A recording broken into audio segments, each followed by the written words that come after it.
Un pastor alemán esperaba bajo el calor abrasador de Silver Mesa, con las orejas erguidas y la nariz hacia el viento. En un buzón a la orilla de un camino de tierra roja, un padre vestido de civil abría un pequeño cuaderno cuyas páginas temblaban con la letra de un niño. Detrás de una lona hundida en una granja solitaria, un niño estaba atado con una cuerda en un corral de cerdos, y de sus labios escapaba una palabra capaz de quebrar a un hombre y reconstruirlo de nuevo. Papá.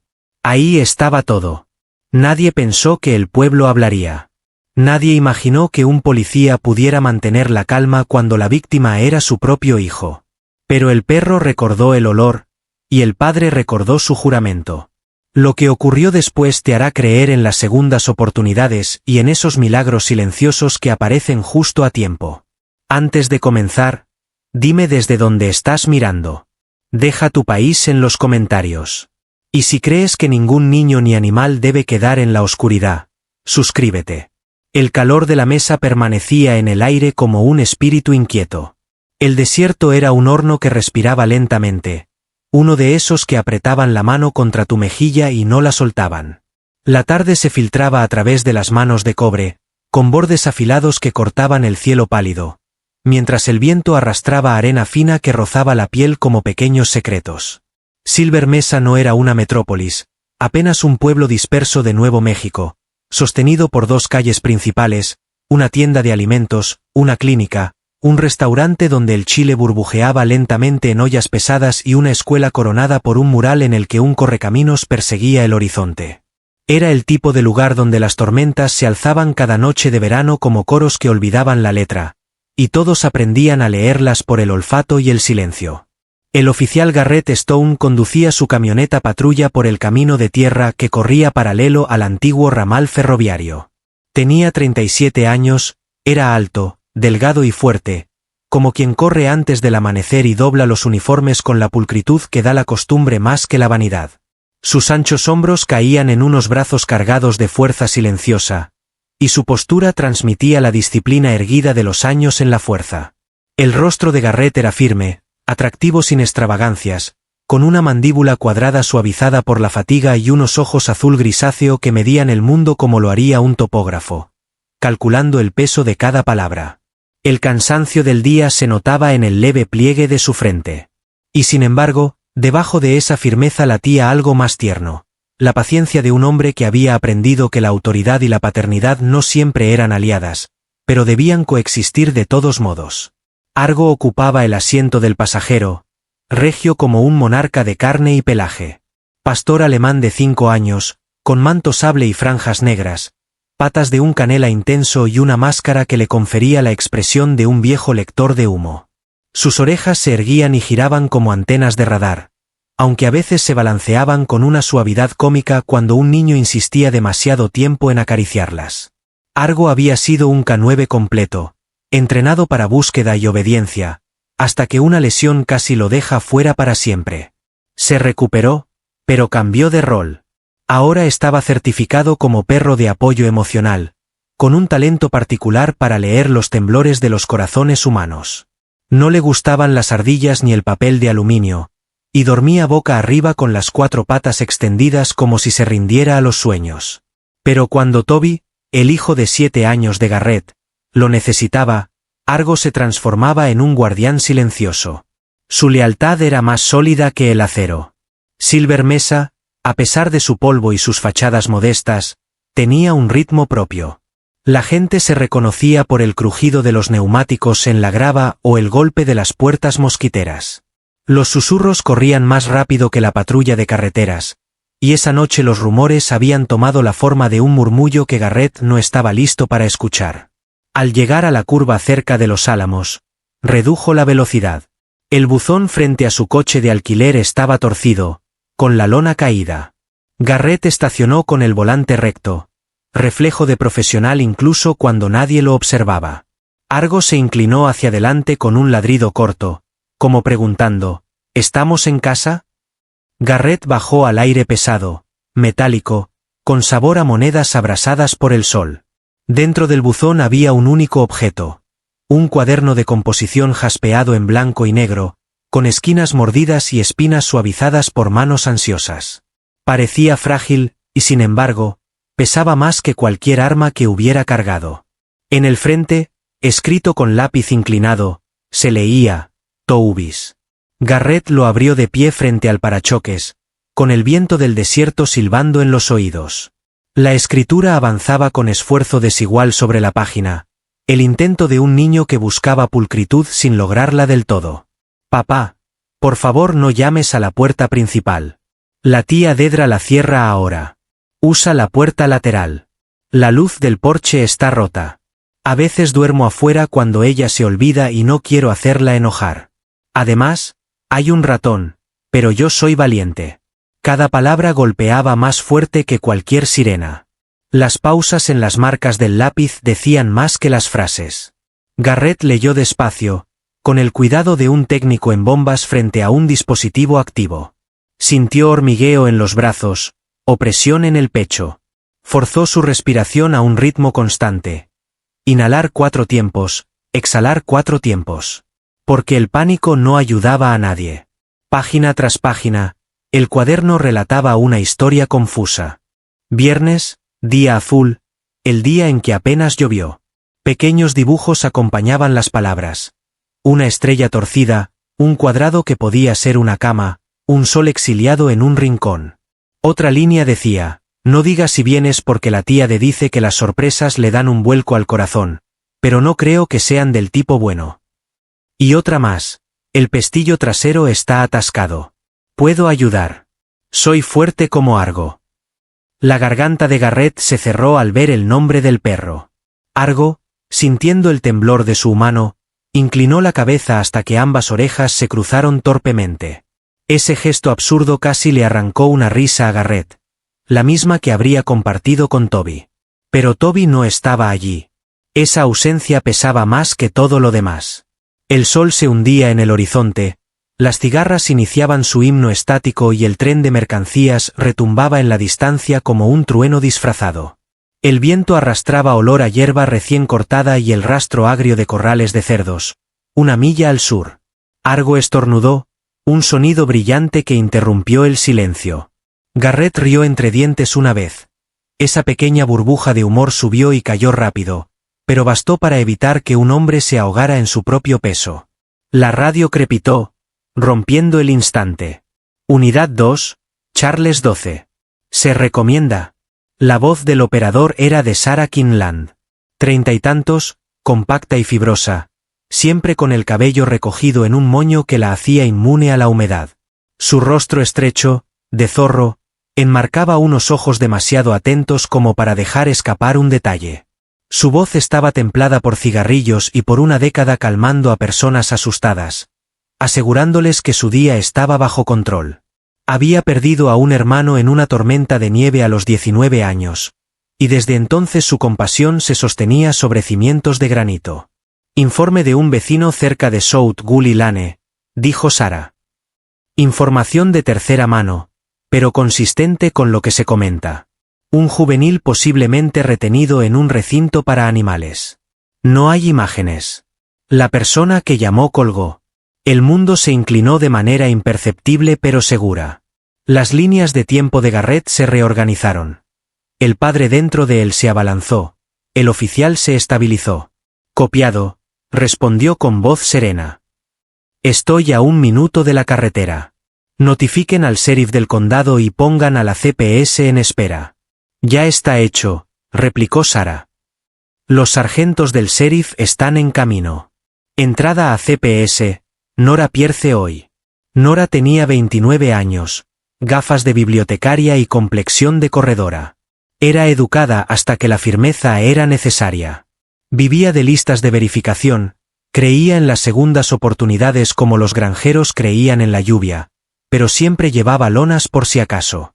Garrett guardó la libreta en una funda de evidencia de su kit, marcándola con letras pulcras. Aún no era prueba de un crimen, pero sí evidencia de una voz que importaba. La colocó en el tablero, allí donde todavía la bañaba la luz del sol. Miró la casa. La lavanda que él y Toby habían plantado en primavera resistía con valentía el calor, regalando dulzura al atardecer. Pensó en entrar, en lavarse, en cambiarse de camisa. Pero, En lugar de eso, le dijo a Argo. Pasaremos por el ramal, luego al sur. Conduce con calma. Argo se sentó erguido, patas alineadas, morro hacia adelante. Un sargento listo para el servicio. La camioneta rodó y el camino se desplegó bajo ellos. El rumor corría como un conejo que ningún coyote podría ignorar. Garrett mantuvo la velocidad legal, pensamientos mesurados, nervios tensos pero domados. No era ausencia de miedo, sino miedo disciplinado. Repitió la oración del policía, la oración del padre. Respira 2 veces, decide una. El pueblo pasó frente a sus ojos. El mural de la escuela seguía persiguiendo horizontes. La clínica mostraba el Subaru de la doctora Irene Caldwell bajo la puerta lateral agrietada. Caldwell, poco más de 50, alta, con cabello castaño rojizo, criada en una granja de trigo, había aprendido que la ternura sin estructura era solo barro. Sabía curar huesos y silencios. Garrett pensó en mostrarle el cuaderno, pero habría tiempo. Primero, las reglas. La luz del desierto viró al cobre, nubes de tormenta se reunían como un consejo en el horizonte. Giró junto al santuario adornado con rosas de plástico y entró en South Gully Lane, donde las vallas parecían sospechar de los extraños.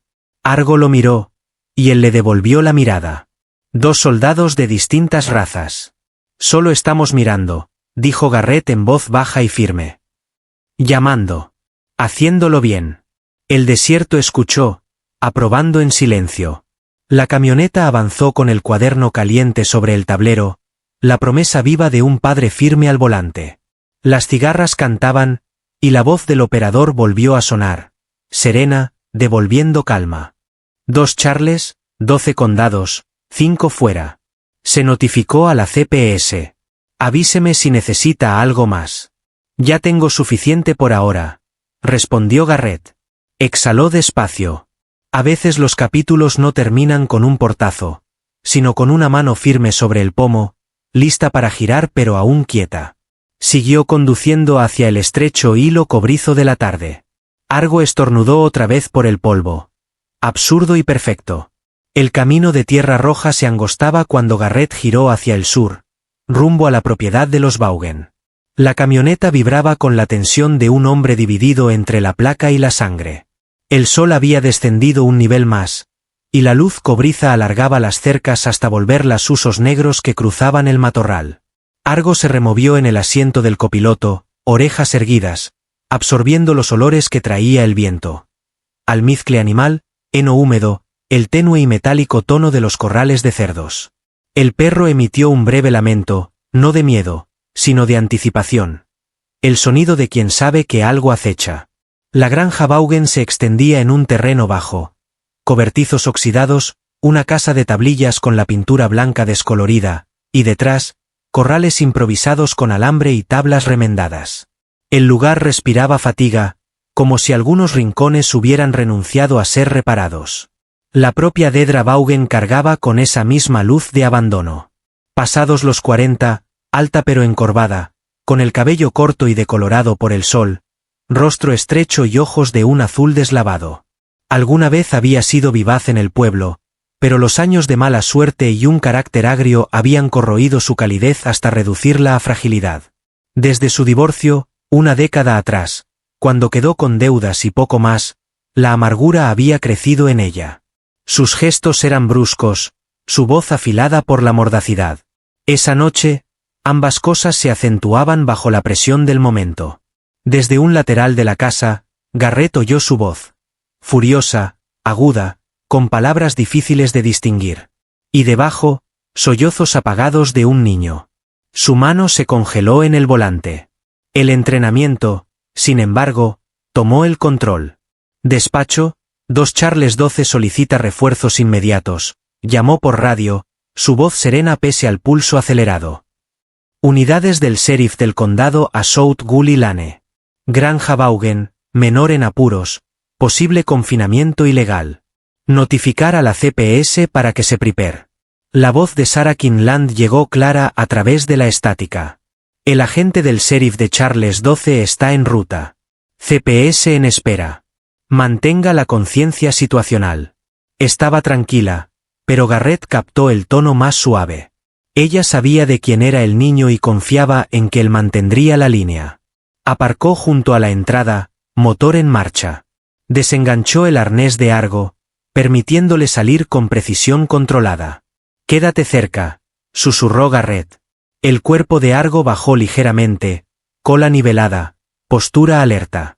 No agresiva, pero lista, la de un profesional que conoce la delgada línea entre defensa y amenaza.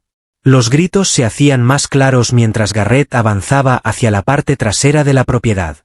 La porqueriza era apenas una estructura rudimentaria de alambre y listones de madera, cubierta con una lona desgastada. El olor a paja húmeda y excrementos era sofocante. Dentro se percibía movimiento. Garrett sacó la linterna y enfocó el haz bajo la lona. «Toby», llamó en voz baja. Su voz temblaba, pero el entrenamiento le daba firmeza. La respuesta llegó enseguida, aterrada y ronca. «Papá». Esa palabra recorrió cada fractura y cada punzada del corazón de Garrett.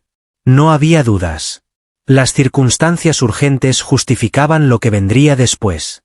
La ley permitía entrar de inmediato cuando la seguridad de un niño estaba en riesgo. Garrett no necesitaba que ningún estatuto se lo confirmara. Sacó su cuchillo, abrió un hueco en la lona y se abrió paso al interior. Toby Stone, de 7 años, estaba arrodillado sobre la paja. Las muñecas atadas con una cuerda áspera, el rostro cubierto de suciedad, los ojos hinchados de tanto llorar, el cabello enmarañado. Era pequeño, delgado para su edad, con la frágil fuerza de quien ha soportado más de lo que debía. Alzó la mirada y en su expresión, la incredulidad se transformó poco a poco en un claro alivio. Garrett cayó de rodillas y movió el cuchillo con rapidez, pero con el cuidado suficiente para cortar la cuerda. «Está bien, hijo. Papá está aquí». Las palabras brotaron de él con más fuerza que cualquier llamada de radio que hubiera hecho en su vida. Argo se quedó en la abertura, centinela firme, un gruñido bajo vibrando en su pecho mientras la sombra de Dedra se acercaba. Ella lo había seguido, con voz aguda. «Está exagerando, Garrett. Solo necesitaba disciplina. Los niños mienten. No lo entiendes. Da un paso atrás, Dedra», advirtió Garrett, con tono cortante y el brazo libre protegiendo a Toby. «Los refuerzos ya vienen. No empeore esto». Argo avanzó un paso. No se abalanzó, pero fue suficiente. Sus orejas se proyectaban al frente, sus ojos eran duros, y los dientes apenas visibles en la penumbra trazaban un límite claro. Un paso más, y ella lo cruzaría. Garrett levantó a Toby en sus brazos, sintiendo el peso del niño como un ancla, y al mismo tiempo, como una salvación. El pequeño se aferró a él en silencio, salvo por un susurro. «Papá», lo repitió una y otra vez, como probando la verdad en esas palabras. En cuestión de minutos, el sonido de una sirena rebotaba en las colinas bajas. Un vehículo del sheriff entró en el patio, sus luces bañando las paredes enchapadas. De él descendió el diputado Miguel Ortega, un hombre de 30 y tantos, complexión cuadrada, cabello negro espeso y una serenidad que le había ganado respeto silencioso. Miguel había crecido en Silver Mesa, hijo de un mecánico. Era conocido por su paciencia con los impulsivos y su imparcialidad en las disputas. Su uniforme, impecable a pesar del polvo, reforzaba la calma de unos ojos marrones siempre atentos, nunca apresurados. Se acercó con paso rápido, la mano cerca, pero no sobre, su arma, leyendo la escena. «Agente Ortega», gritó Garrett. «Menor recuperado. Sospechoso presente. Tendrá que encargarse de aquí». Miguel asintió, con voz firme. «Entendido. Señora Vaughan, apártese». Recitó sus derechos como dictaba el procedimiento, moviéndose con profesional indiferencia. Garrett retrocedió, todavía sujetando a Toby. No podía ser él quien la esposara, no con las marcas de la cuerda aún frescas en las muñecas de su hijo. Ese conflicto se entendía sin necesidad de palabras. Miguel lo miró, y su expresión decía claramente: «Déjame la ley a mí». Cumpliendo con el protocolo, Garrett sacó su teléfono y tomó fotos rápidas. El bolígrafo, la cuerda en el suelo, la lona rota. Anotó hora y lugar, etiquetando cada imagen. Más allá de eso, dejaría que los investigadores completaran el expediente. Su papel se reducía ahora a una sola cosa: ser padre. Toby temblaba en sus brazos, pero su respiración empezó a calmarse cuando Garrett susurró: «Ya estás a salvo. Te tengo». Y en ese instante, algo invisible pero irrompible se apoderó de él. Una cuerda más fuerte que el cáñamo, una línea de confianza reatada en la oscuridad del patio de Silver Mesa. La clínica del pueblo se levantaba a las afueras, un edificio bajo de adobe con molduras turquesas descoloridas y un pequeño pórtico donde las maravillas del desierto crecían obstinadas en macetas desportilladas. El calor del día se deslizaba hacia la suavidad del atardecer, mientras las cigarras vibraban entre los álamos. Garrett entró con Toby en brazos. Argo lo siguió hasta la sala de espera, donde se detuvo obediente al ver la señal de su humano. Se sentó con la cola enroscada alrededor de las patas. Un centinela perfecto. Dentro, el aire fresco corría por los pasillos, impregnado de un olor antiséptico que parecía demasiado intenso para un pueblo tan pequeño. La recepción estaba vacía, salvo por Mary Ellen Cross, una enfermera voluntaria de 60 y tantos años, baja y corpulenta, con gafas redondas en la punta de la nariz. Llevaba décadas en el lugar y vestía su uniforme con la naturalidad de quien ya había visto toda clase de preocupaciones humanas. Asintió con firmeza amable. «El doctor Caldwell está listo. Pase». Entonces apareció la doctora Irene Caldwell, saliendo de una sala de reconocimiento. Alta y esbelta, con bata blanca sobre uniforme azul marino, poco más de 50 años, cabello castaño rojizo recogido en un moño bajo, con mechones plateados en las sienes. Su rostro estaba marcado por arrugas nacidas tanto del sol del desierto como de años de escuchar el dolor de la gente.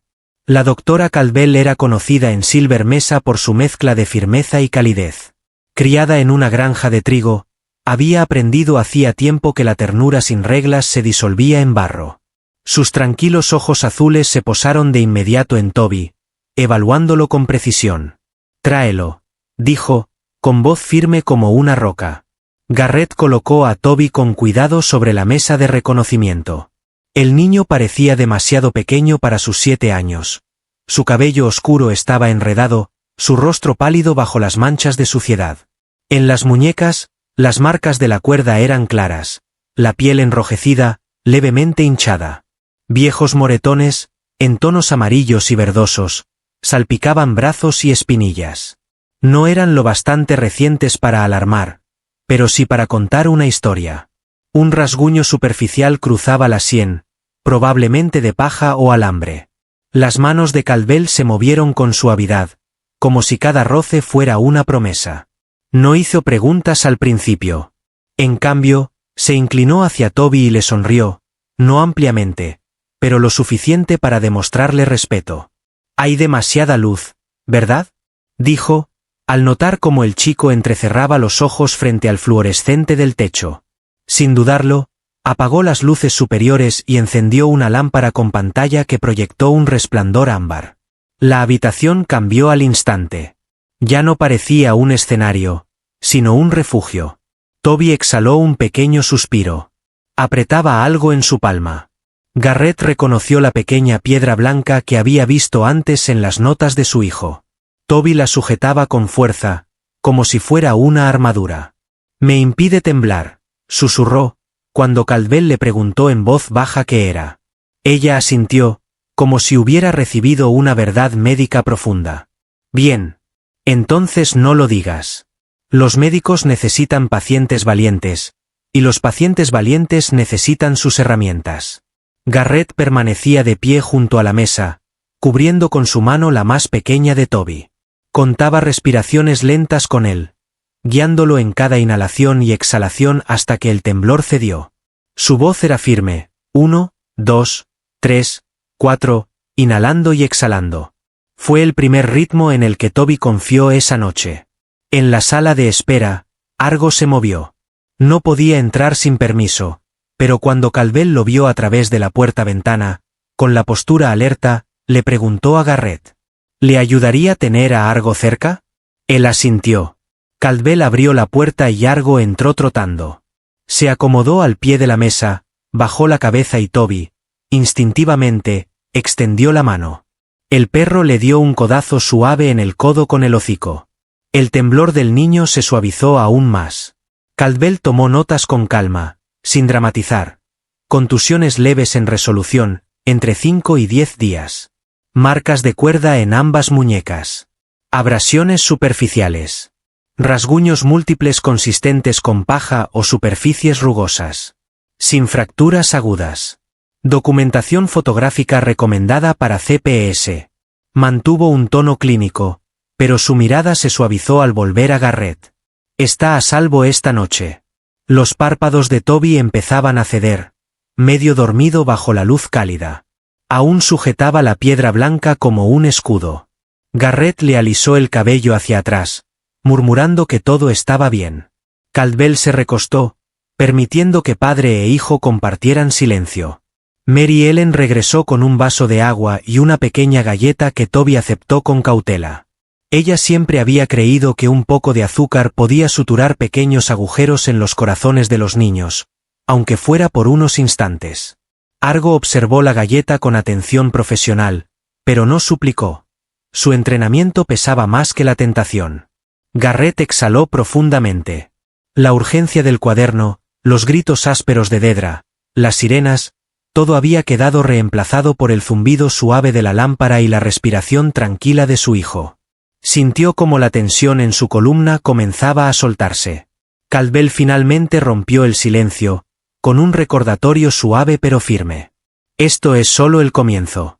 Los servicios de protección infantil, CPS, querrían un historial completo. Haría falta apoyo continuo, quizá terapia. Pero esa noche, lo único importante era que Toby supiera que se le creía y que estaba a salvo. Garrett asintió en silencio. Eso era todo lo que importaba. Y en esa pequeña habitación de la clínica, bajo la luz ámbar que pintaba las paredes y con una piedra blanca aferrada en la mano de un niño, la curación comenzó. No con medicina, sino con confianza. El motel frente a la subestación del sheriff de Silver Mesa había sido construido en los años 70. Una franja de estuco de una sola planta, con puertas pintadas de turquesa y un letrero de neón medio roto que zumbaba sobre el terreno de grava. El tipo de lugar diseñado para camioneros o cazadores de paso, pero esa noche se convirtió en refugio. Garrett se registró con palabras breves. Una mano firme sobre el hombro de Toby, la otra sosteniendo una bolsa de lona que no contenía gran cosa en materia de consuelo. El empleado, un hombre cincuentón de cabello rubio ralo y una quemadura de sol permanente en la nariz, deslizó la tarjeta sin hacer preguntas. En los pueblos pequeños, a veces las palabras sobraban, las respuestas llegaban solas. Guió a Toby hasta la habitación contigua a la subestación. Las paredes eran de un tono melocotón anticuado, el aire olía levemente a lejía y el aire acondicionado vibraba como una pieza suelta de motor. Toby se dejó caer en el borde de la cama, aún aferrando su piedra blanca, los ojos muy abiertos pero demasiado cansado para entrar en pánico. Argo entró en silencio, dio una vuelta y se tumbó en la puerta como una barricada viviente. Unos minutos después, llamaron suavemente, casi conspirando. Era Letty Marlowe, su vecina de Three Houses Down. Menuda, de casi 70 años, con cuerpo delgado, ojos grises penetrantes tras gafas de ojos de gato y cabello plateado recogido en un bob corto. Tenía la vivacidad de quien enseñó primaria durante 3 décadas. Letty era de esas mujeres que lo habían visto todo y elegían con cuidado qué decir. Se acercó a Garrett y le susurró. En los pueblos pequeños, todos lo oyen todo. El problema no son los oídos, es el coraje. La gente tiene miedo de hacer enemigos, y por eso calla. Pero yo ya escuché suficiente, y diré lo que sé si me preguntan. Posó una mano suave en el hombro de Toby, gesto inusual en su energía habitual, y se marchó tan rápido como había llegado. Dentro de la habitación del motel, Garrett se sentó a la mesa con el teléfono en mano. Ya se había apartado del rol de investigador. Había cedido la responsabilidad al condado, porque la paternidad convertía su placa en un conflicto. Ahora esperaba la llamada que confirmara los siguientes pasos. Toby se había acurrucado contra las almohadas. Argo yacía medio en la cama, medio en el suelo, con una pata sobre el tobillo del niño como una promesa silenciosa de protección. Mientras tanto, al otro lado de la ciudad, la investigación avanzaba.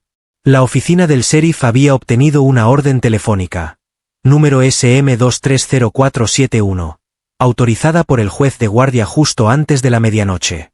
El agente Miguel Ortega, acompañado de la detective Carla Domínguez, ejecutó la búsqueda. Carla, poco más de 40 años, estatura media, cabello oscuro recogido en un moño severo y una expresión rara vez distinta de la profesionalidad. Había llegado desde Albuquerque 5 años atrás, con reputación de detallista. Notaba inconsistencias que otros pasaban por alto. Los años le habían dado una presencia serena, aunque un divorcio había dejado cierta amargura en su sonrisa. La casa de campo de los Vaughan estaba sumida en sombras cuando llegaron. Dentro, recorrieron cocina y despensa con precisión enguantada. Ortega fue el primero en hallar el sobre, escondido tras un panel falso cerca de la estufa. Estaba marcado con notas y recibos, cupones de asistencia alimentaria, algunos cobrados, otros guardados, con fechas que coincidían con las semanas en que Toby había pasado hambre. Carla deslizó el sobre en una bolsa transparente para pruebas, lo etiquetó y selló. Dictó la cadena de custodia en voz alta mientras Ortega registraba con la cámara corporal. El número de prueba 23 SM471, recuperado de detrás del panel de la cocina, fue asegurado y sellado. La habitación olía ligeramente a grasa y abandono. Se tomaron fotografías, la estufa, el panel, la colocación del sobre. Carla dibujó meticulosamente la distribución en su cuaderno. Creía que los bocetos en papel captaban detalles que las cámaras olvidaban. El ángulo de la luz, la forma en que caía el polvo. Ortega cerró el gabinete con cinta de evidencia. Afuera, las luces de la unidad del sheriff pintaban los campos con destellos rojos y azules, mientras los vecinos se asomaban tras las cortinas sin atreverse a salir. El silencio de Silver Mesa era, a la vez, instinto de supervivencia y complicidad. Todos sabían cuán frágiles podían ser las barreras entre familias en un pueblo de este tamaño. Cuando la evidencia fue registrada y transportada, Garrett recibió la confirmación. La voz de Sarah Kinland crujió en la línea telefónica desde la central. La orden judicial reveló lo que necesitábamos. Garrett. Recibos, vales de asistencia, todo relacionado con el mal uso. Seguirán con esto. Su tono era tranquilo, pero la pausa posterior transmitía compasión, aunque no se expresara en palabras. Garrett miró a Toby, dormido por fin, con Argo acurrucado a su lado. El pecho del niño subía y bajaba al ritmo constante de un sueño profundo, más allá del miedo. Garrett susurró, aunque nadie podía oírlo excepto el perro y las oscuras paredes del motel. «Estás a salvo». Eso era todo lo que importaba esa noche. La habitación permanecía en silencio, salvo por el leve zumbido del aire acondicionado. Afuera, las luces de la comisaría parpadeaban sobre el asfalto, recordándole que el orden también tenía manos en los lugares más pequeños. Y en el pecho de Garrett, la tensión entre oficial y padre halló una tregua incómoda por una noche más. La oficina regional de la CPS se levantaba en el extremo este de Silver Mesa, una estructura baja de adobe que parecía diseñada para ser biblioteca, pero que se había convertido en templo del papeleo. Sus paredes estaban cargadas de carpetas gruesas, archivadores metálicos y carteles sobre derechos de los niños. El aire, sin embargo, olía más a café y tinta seca que a cualquier otra cosa. Garrett llegó a última hora de la mañana, vestido de civil y con Toby a su lado. Argo esperaba obedientemente en la camioneta. Esa vez estaba allí solo como padre, no como oficial. La señora Nora Pierce, trabajadora social asignada al caso, los recibió en la pequeña área de recepción. Tenía 29 años, alta y delgada, con pantorrillas de corredora. Su cabello oscuro recogido en un moño, las gafas dándole un aire de serena autoridad. Tenía el aspecto de alguien que podía pasar inadvertida en la multitud, pero que resistiría hasta el final cuando empezara la carrera. Nora se movía con una energía paciente pero firme. Su madre había pasado por el sistema, y esa historia la volvía implacable para evitar que otros niños cayeran en las mismas grietas. Garrett, saludó con voz mesurada. Sentémonos en la sala de revisión. He estado revisando los archivos. Lo condujo a una oficina estrecha donde el aire acondicionado vibraba suavemente.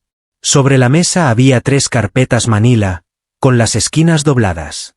Las páginas interiores estaban tachadas con gruesas líneas rojas.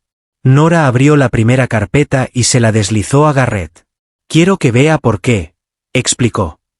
3 informes anteriores sobre Toby fueron archivados como pruebas insuficientes y cerrados. El primer informe provenía de Marisol Vega, maestra de 2º grado de Toby. Una mujer de unos 30, con cabello oscuro y rizado, carácter amable pero persistente. Había sido criada por sus abuelos tras la ausencia de sus padres, lo que la hacía especialmente protectora con sus alumnos. Sus notas describían que Toby llegaba a clase con leves moretones y un comportamiento retraído. Había expresado sus preocupaciones, pero sin fotografías ni informe médico, la CPS lo había marcado como infundado. El segundo expediente correspondía a Pedro Jiménez, un vecino de 70 años que había vivido en Silver Mesa toda su vida. Bajo, fibroso, encorvado por los años como peón de rancho. Reportó haber escuchado llantos provenientes de la propiedad de los Vaughan durante la noche, pero sin pruebas, y con Toby demasiado asustado para hablar en la breve visita domiciliaria, el caso se cerró. El tercer informe provenía de una llamada anónima. Se sospechó de un primo, que mencionaba negligencia, falta de comida, puertas cerradas. Una vez más, sin evidencia tangible, fue desestimado. Nora señaló las gruesas líneas rojas que atravesaban cada resumen. Sin fotos. Sin documentación clínica. Sin declaraciones de Toby. Eso fue lo que cerró estos casos. Las líneas rojas significan que lo extrañamos, dijo Nora. Garrett apretó la mandíbula. Miró las páginas, sintiendo el peso del silencio que había atrapado a su hijo.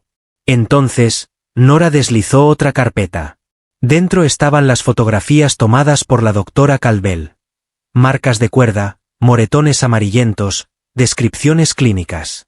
También había imágenes de la porqueriza, la cuerda y el sobresellado con los comprobantes. Ahora tenemos la corroboración, explicó Nora. Examen médico, evidencia de la escena, declaraciones de testigos. Suficiente para reabrir y reclasificar. Se recostó en la silla, cruzando las manos. Esto es lo que sucederá a continuación. Convocaremos una audiencia en 72 horas. Hasta entonces, los servicios de protección infantil implementarán un plan de seguridad domiciliaria. Toby se queda contigo bajo custodia temporal. Pero como trabajas en turnos rotativos, asignaremos un cuidador de apoyo cuando estés de guardia. Garrett asintió, sin dudar. Hannah. Nora tomó nota. Tu hermana, Hannah Stone, 35 años, sin antecedentes. Trabaja a tiempo parcial en la biblioteca y ya es conocida por CPS como contacto confiable. Será aprobada como cuidadora de apoyo. De esa forma, Toby tendrá estabilidad. Garrett dejó escapar un pequeño suspiro. No era una victoria, pero sí una estructura. Y la estructura era el primer paso hacia la estabilidad. Esa noche, padre e hijo regresaron a casa. Las viejas ventanas de la granja llevaban meses agrietadas. Un panel seguía roto, recuerdo de una tormenta que había lanzado una rama contra él. Garrett había evitado repararlo, distraído por el deber y por el dolor. Pero ahora sacó un nuevo panel de vidrio y lo colocó en su lugar, mientras Toby sostenía el destornillador con gran concentración. Juntos encajaron el cristal en el marco. Sus movimientos eran torpes, pero compartidos. Garrett miró a su hijo y esbozó una leve sonrisa. Crisis evitada. Tenemos una ventana nueva. Pero no te preocupes, Argo sigue en el turno de noche. Desde su lugar junto a la puerta, Argo resopló con dramatismo, justo en el momento oportuno, como un suspiro de profesionalidad exagerada. Toby rió. El sonido era leve, pero genuino, y por primera vez en días, Garrett sintió que la opresión en su pecho comenzaba a aflojarse. La noche caía afuera. Las cigarras cantaban, y la nueva ventana brillaba tenuemente bajo la luz del porche. Dentro, Padre e hijo se acomodaron en algo que parecía casi seguro. Un plan en marcha, una cadena de cuidados finalmente firme. El juzgado de Silver Mesa se alzaba en un edificio de arenisca pálida con columnas demasiado ambiciosas para un pueblo tan pequeño. Dentro, el aire olía a papel y cera para pisos, y el zumbido de los ventiladores de techo no lograba disipar el peso de la anticipación. Garrett entró vestido de civil. Toby caminaba a su lado, con la piedra blanca en la mano y un dibujo doblado bajo el brazo. Argo permaneció afuera, bajo custodia de un ayudante, inquieto pero obediente. Garrett no estaba allí como oficial, sino como padre, y cada paso lo hacía más consciente de ese cambio. La sala de audiencias era pequeña, con bancos de madera desgastados y un estrado de juez elevado. 2 banderas estatales se erguían como centinelas silenciosos en los rincones. La jueza Rebecca Holden presidía el procedimiento. Alta, de 60 y tantos años, con pómulos pronunciados, corte de cabello plateado a la altura de la mandíbula y penetrantes ojos azules. Era conocida por su rigor y porque rara vez alzaba la voz. La autoridad se había labrado en su expresión con los años, aunque no la crueldad. Una sobrina perdida por negligencia la había hecho inflexible en todo lo que involucrara niños. Del lado de la fiscalía se encontraba Daniel Ward, fiscal del condado, un hombre de unos 40 y tantos, con cabello rubio rojizo bien peinado, traje azul marino y presencia serena pero imponente. Hablaba con eficiencia, prefería los hechos a la teatralidad. Su carpeta era delgada, pero afilada como un bisturí. Al otro lado del pasillo, un abogado defensor de oficio representaba a Dedra Vaughan. Richard Kahn, de 45 años, cabello negro engominado hacia atrás, mandíbula afilada y traje gris oscuro. Tenía fama de agresivo, a veces efectivo, a veces alienante. Hoy se mostraba más contenido, sabiendo que la evidencia era contundente, pero aún comprometido con la lucha. En una mesa auxiliar estaba Nora Pierce, de CPS. Portátil abierto, archivos alineados en filas, expresión firme pero cansada. Había trabajado hasta altas horas de la noche preparando el expediente. La testigo clave, Letty Marlowe, se encontraba sentada en silencio. Las manos pequeñas cruzadas sobre el regazo, postura erguida a pesar de sus 70 años. Llevaba un cardigan oscuro y sus gafas de ojos de gato. Podía parecer una maestra jubilada modesta, pero su voz, cuando llegara el momento, sería firme. El procedimiento comenzó con las formalidades. La jueza Holden recordó a todas las partes que se trataba de una audiencia preliminar de 72 horas para determinar la custodia temporal y la admisibilidad de ciertas pruebas. El fiscal Ward se puso de pie. Su señoría, la fiscalía presenta una grabación de audio tomada por la señora Letty Marlowe desde el límite de su propiedad, un mirador público contiguo a la granja Vaughan. La grabación captura intercambios verbales consistentes con negligencia y abuso emocional. Hemos verificado la fecha y la cadena de custodia. Presentamos la solicitud bajo admisibilidad condicional, según la ley estatal. Caín, de inmediato, objetó. Su señoría, la defensa impugna esto por considerarlo un testimonio de oídas y una invasión de la privacidad. Se violaron los derechos de propiedad de mi cliente. La jueza Holden levantó la mano. El tribunal conoce la ley. Si la grabación se realizó desde una posición ventajosa legal y captura lo que podía escucharse claramente a través de un límite de propiedad, puede admitirse con condiciones. Proceda. Ward asintió al alguacil, que pulsó el botón de reproducción en un pequeño dispositivo. El audio llenó la sala. Gritos estridentes, el sollozo débil de un niño y palabras que no dejaban lugar a dudas sobre la hostilidad. Fue breve, amortiguado por el viento y la cerca, pero suficiente. Letty explicó con calma cómo se encontraba en la servidumbre pública donde la cerca se unía a la carretera del condado y cómo había encendido su teléfono para grabar lo que se escuchaba. No adornó. Simplemente describió. La cinta fue admitida con la nota del tribunal. La relevancia de la admisibilidad condicional se determinará en el juicio completo, pero permanecerá en el expediente. Ward continuó, presentando las fotografías del examen de la doctora Caldwell. Descripciones clínicas, no gráficas, de las marcas de cuerda y los antiguos moretones. Luego, La evidencia de los vales de asistencia mal utilizados, obtenida bajo la orden número 23471. Cada prueba fue registrada y marcada. Nora Pierce resumió la cronología de la CPS. Informes previos tachados, falta de pruebas entonces, corroboración ahora. Su voz era tranquila, profesional, pero Garrett podía ver la tensión en su mandíbula. Ella estaba decidida a que este caso no se desviara otra vez. Cuando llegó el momento de dictar resolución, la voz de la jueza Holden fue firme. Se otorga la custodia temporal a Garrett Stone, padre del menor. Se emite una orden de no contacto contra la señora Dedra Vaughan. El asunto se remite a la Fiscalía del Distrito para revisión penal. La CPS mantendrá la supervisión mediante un plan de seguridad en el hogar. Se programará una revisión del estado dentro de 30 días. El mazo golpeó una vez, resonando en la pequeña sala. El alivio invadió a Garrett como una marea que nunca se había atrevido a esperar. En el pasillo, la tensión se disolvió en respiraciones más tranquilas. Toby, que había permanecido sorprendentemente quieto durante la audiencia, tiró de la manga de su padre. Desplegó el papel que llevaba, un dibujo a lápiz con franjas naranjas y rojas. Mostraba dos monigotes bajo un cielo encendido. Uno más grande sujetaba al más pequeño. En un borde, un cuadrado oscuro representaba un corral. Es el atardecer, explicó Toby en voz baja. El atardecer cuando me sacaste del corral. Garrett se agachó hasta quedar a su altura. La garganta le ardía, hecha un nudo. No necesitaba palabras. Asintió con firmeza, y Toby comprendió. En ese intercambio, se selló una promesa más profunda que cualquier sentencia. Que ningún corral, ninguna cuerda, ninguna línea roja en un expediente volvería a detenerlo. El viento del desierto de Silver Mesa había cambiado con la estación. Ya no era áspero ni punzante, sino que traía la dulzura tenue de las flores de mezquite.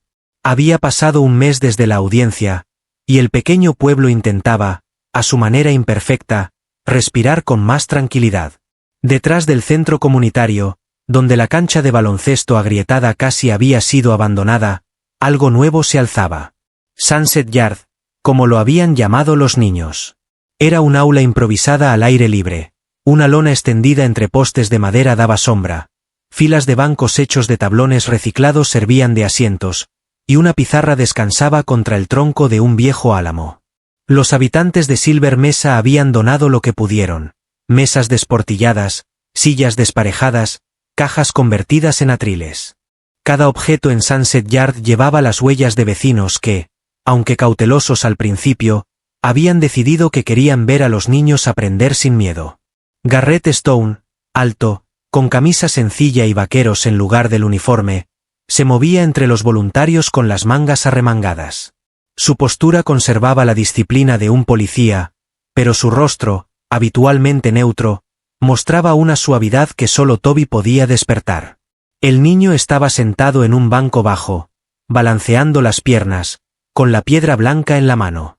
Observaba como Argo, el pastor alemán de 3 años, de pelaje negro, patrullaba perezosamente entre las filas. El perro se había convertido en un profesor asistente, un papel que los niños adoraban. Se acomodaba junto a la alfombra de lectura, estirándose exageradamente, permitiendo que lo acariciaran mientras pronunciaban torpemente sus primeras frases. Era terapia disfrazada de juego, y cuanto más lo tocaban, menos les temblaban los hombros. Esa mañana, Garrett notó algo distinto. La anciana que antes hablaba solo en susurros ahora reía abiertamente. La señora Letty Marlowe había ido a ver el progreso. Su cardigan ondeaba levemente al viento, y sus ojos se humedecieron al ver a Toby trazar letras en la pizarra sin inmutarse. Agarró el brazo de Garrett con suavidad. «Verás, importa cuando el pueblo deja de mirar hacia otro lado», murmuró, antes de apartarse para dejar paso a otros. Al otro lado de la valla, apoyado en la puerta exterior, un muchacho observaba. No parecía tener más de 15 años, desgarbado, fibroso y desnutrido. Su cabello castaño caía en mechones desiguales sobre los ojos, y sus manos, aferradas a la barandilla, mostraban pequeñas cicatrices pálidas en los nudillos. Los vaqueros deshilachados en las rodillas y la camiseta descolorida que le colgaba completaban la imagen. Era Jay Vaughan, el hijo mayor de Dedra, quien se había escabullido entre las sombras cuando arrestaron a su madre. La CPS le había dicho a Garrett que Jay se había quedado brevemente con un tío lejano, pero había regresado solo al pueblo. Era tímido, rehuía la autoridad, pero en sus ojos no había arrogancia, sino ansias de seguridad, de un lugar donde estar. Jay se movió torpemente cuando Garrett se acercó, con una voz quebrada, entre la culpa y el anhelo. No vine a causar problemas. Pateó el polvo con sus zapatillas gastadas. Mi mamá no sabe amar como se debe. Garrett lo observó, notando su postura defensiva y los moretones invisibles en su espíritu tan claros como las cicatrices de sus manos. Nadie está aquí para hacerte daño, dijo con firmeza. Si estás listo, hay espacio dentro. Fue Toby quien tendió el puente.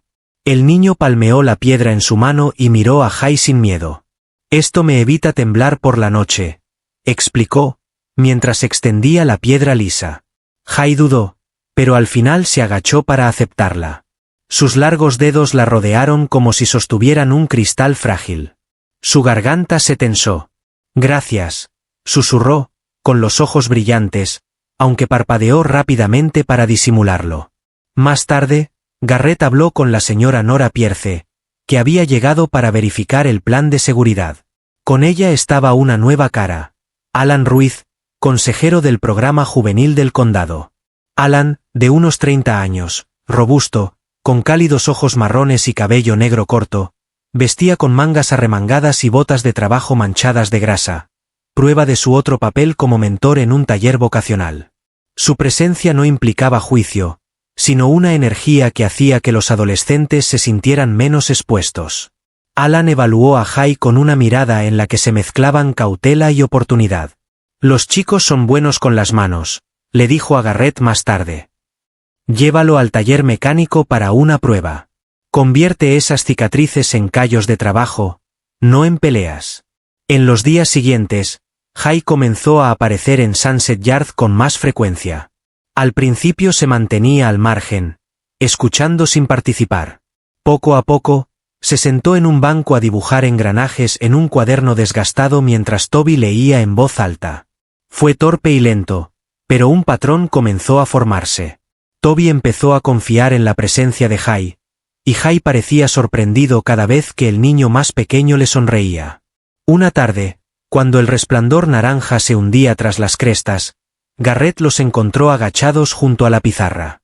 Toby le enseñaba a Jay a trazar letras hacia atrás, un ejercicio que la doctora Calvell había sugerido para mejorar la concentración. La mano grande de Jay tembló, pero se estabilizó bajo las pequeñas palabras pacientes de Toby. Fue un cambio evidente. El niño que antes callaba ahora daba instrucciones, y el mayor las recibía con humildad. Argo, siempre centinela, yacía a su lado, moviendo una oreja de vez en cuando. Los pequeños le acariciaban el costado mientras hablaban, y él respondía con un suave bufido tranquilizador. Esa noche, Jay confesó en voz baja. No duermo mucho. El ruido en mi cabeza no para. Toby le ofreció una media sonrisa. Quédate con la piedra. Ayuda. Jay la apretó en su palma. Entonces me la quedaré. La lección fue sencilla, pero profunda. Algunos niños se movían de sombra en sombra, pero incluso una chispa de confianza podía señalarles el camino a casa. Garrett, observándolos, entendió que la ciudad no solo estaba curando a Toby. Pieza por pieza, también le daba a Jay la oportunidad de convertirse en algo distinto a los errores de su madre. La mañana del primer día de clases en Sunset Yard amaneció más suave de lo esperado. Las nubes delgadas cruzaban el cielo del desierto, apagando el sol hasta volverlo menos un horno y más una linterna bajo seda. La noche anterior, los voluntarios habían colgado tiras de pequeñas lámparas de las vigas de la lona. Bombillas con filtros ámbar que, al encenderse, brillaban como luciérnagas. Había sido una sugerencia de la doctora Irene Calvell, para evitar la luz dura que en su día había hecho estremecer a Toby. Los niños llegaron con mochilas gastadas y cuadernos desparejados, sentándose en los bancos reciclados. Los padres permanecían en los bordes, algunos cruzando los brazos con un orgullo contenido, otros secándose los ojos, incrédulos de que su pueblo hubiera logrado esto. Garrett estaba de pie tras las filas. Había cambiado el uniforme por una simple camisa de mezclilla metida con cuidado en los pantalones. Su mirada no se posaba en la multitud, sino en Toby. El niño sostenía el micrófono con ambas manos, como si fuera un salvavidas. Toby Stone, de apenas 7 años, seguía delgado tras semanas de cuidadosa reconstrucción, pero se mostraba más estable. Sus ojos color avellana asomaban bajo el cabello oscuro y desordenado. En su puño aún apretaba la piedra blanca. A su lado, Argo llevaba un pañuelo naranja brillante atado al cuello. Estaba sentado con las patas firmes y las orejas alertas, pero relajadas. Su sola presencia era un ancla, no solo para Toby, sino para todos los niños que lo miraban. El muchacho levantó el micrófono. Su voz tembló al inicio, pero pronto fue clara, alcanzando hasta el último banco. Ya no duermo con cerdos. Las palabras eran sencillas, infantiles, pero cargaban el peso de un viaje entero. Por un instante, el silencio se prolongó. Luego, los aplausos estallaron como la lluvia en el desierto. Se dispersaron, rodaron, se acumularon hasta barrer el patio como el viento sobre la hierba de las dunas. La garganta de Garrett se cerró ante el sonido, pero su rostro permaneció firme, sosteniéndose para que Toby pudiera apoyarse en él sin necesidad de verlo. Entre el público, Nora Pierce observaba con la tableta en mano, aunque su severidad se había suavizado. Ella misma había presentado la última actualización del plan de seguridad en el hogar la noche anterior, constatando estabilidad y obediencia. Junto a ella, la jueza Rebecca Holden estaba presente, vestida de civil, con su cabello plateado reflejando la luz. No había ido a gobernar, sino a presenciar. Sus ojos, usualmente penetrantes, se suavizaron cuando Toby habló, aunque su mandíbula se mantuvo firme. Más atrás, Alan Ruiz se apoyaba en un poste, con las mangas arremangadas y manchas de grasa aún visibles en su camisa, testimonio de su taller vocacional. A su lado, Jay Vaughan, desgarbado, con una camisa prestada y su cuaderno maltratado, mantenía la vista baja. Pero cuando Toby pronunció aquellas palabras, levantó la cabeza. Sus labios se torcieron en algo parecido al orgullo. Tras los aplausos, comenzaron las lecciones. La primera palabra en la pizarra fue la letra S, grande en el margen. Toby dio un paso al frente con la tiza en la mano y despacio, escribió, puesta de sol. Argo se acomodó justo debajo de la pizarra. El pañuelo naranja brillaba contra el polvo. Cuando Toby terminó de escribir, el perro emitió un pequeño bufido, como un gesto de aprobación. La risa se expandió suavemente entre los bancos, rompiendo la tensión. Garrett observaba con la intensidad silenciosa de quien sabe que la estabilidad nunca puede darse por sentada. Los cargos contra Dedra seguían pendientes en el tribunal del condado, y la orden de no contacto continuaba firme. Pasarían meses antes de una sentencia definitiva, pero Garrett ya había solicitado un horario de patrullaje fijo que le permitiera dejar a Toby cada mañana y recogerlo cada tarde. El plan de seguridad había pasado de emergencia a estable. Pero él se negaba a confundir estabilidad con permanencia. Era algo que debía nutrirse cada día. Cuando las lecciones terminaron, Garrett y Toby regresaron a su modesta casa cerca de la cresta. El sol descendía, pintando el cielo con los mismos tonos que el dibujo de Toby en el juzgado. Naranjas, rosas y un suave borde violeta. Juntos colocaron el último panel de vidrio en la ventana de la sala, aquel que había permanecido roto durante meses. Toby apoyó su palma en la superficie fría y luego se giró. Garrett tomó el viejo cuaderno de notas, cuyas letras infantiles habían sido el único puente entre ellos, y lo guardó en un cajón. «Estoy aquí ahora», dijo simplemente. Toby asintió, con el rostro sereno y su piedra blanca descansando en el alféizar. Argo se estiró junto a la puerta, el pañuelo naranja brillando incluso en el crepúsculo, la cabeza apoyada sobre sus patas. Su respiración constante llenó la habitación de algo callado pero cierto. Garrett pensó que el amor no siempre era ruidoso. A veces era silencioso, como una cuerda. Puede cortar si se usa mal, pero bien atada sostiene en medio de la tormenta. Cuando un padre elige coraje en vez de miedo, cuando una comunidad decide aparecer en lugar de mirar a otro lado, algo sagrado se mueve en ese silencio. La cuerda que antes hizo daño se convierte en nudo firme. El amor amable ata para evitar la caída. La gracia cotidiana no es trueno. Es una mano firme, una luz suave, una puerta abierta a tiempo. Garrett creyó ver a Dios allí, en la lámpara ámbar, en la respiración tranquila, en la risa tras las lágrimas. Estaba allí cuando un niño dijo, «Ya no duermo con cerdos», y un pueblo respondió con esperanza. En la vida diaria, todos nos encontramos con versiones pequeñas de esta historia. Un vecino que necesita ser escuchado, un niño que requiere una luz más suave, un corazón solitario que necesita un argo cerca para que el temblor cese. El milagro no siempre es dramático. Es una elección hecha un martes a las 3 de la tarde. Tener paciencia, decir la verdad, arriesgarse a ser amables. Si lo pedimos, Dios nos da la fuerza para atar los nudos correctos y desatar los equivocados. Oración. Señor, enséñanos a ver al niño en la puerta, a escuchar su llanto silencioso y a responder con valentía. Bendice a cada espectador en cada hogar. Trae sanación donde hubo daño, luz donde hubo miedo y amor fiel que sostenga como cuerda firme en la tormenta. Amén. Si esta historia te conmovió, compártela con alguien que necesite recordar que la esperanza es más fuerte que el dolor. Deja un comentario con amén si estás orando por los niños y las familias. Cuéntanos tu opinión abajo.